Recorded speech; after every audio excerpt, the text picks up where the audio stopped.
હાલો કોનો ફોન છે? 2 મિનિટ. ના ના સાહેબ, તમારે આપણે પેલા વાત થઈ ગઈ હતી કે નેક્સ્ટ ટર્મમાં મારા વાઇફ નું નામ પેલું આવવું જ જોઈએ. મારું નામ ના ના ના, હા એનું મારા ઘરના નામ પેલું જોઈએ સાહેબ. હા, તમને ફી છે ની ભરી છે અમે. એ ગયા વખતે ભૂલી ગયા હતા, એ તમારી ભૂલ છે. આ વખતે તો ભૂલાવવું જ ના જોઈએ, નકર હું કેસ કરી દઈશ. એની જોડે હા હું વાત કરાવું લ્યો તમને એની જોડે 1 જ મિનિટ. હા પણ ઈ એના મોઢે કહી દે કે એનું નામ પેલું આવવું જોઈએ. પછી લે ભાઈ કહી દે તો.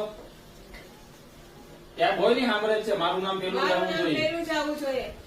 ગયા વખતે મૂકી દીધી હતી. ગયા વખતે મૂકી દીધી હતી મને. હા સાહેબ, સાંભળી લીધું ને? બસ ઓકે, કાલ મને રિપ્લાય આપજો કઈ તારીખ છે. શું હતું? અરે હા, નવી સ્કીમ આવી છે બાયુની જીબડી કપાવવાની, એમાં તારું નામ પેલું લખ્યું છે.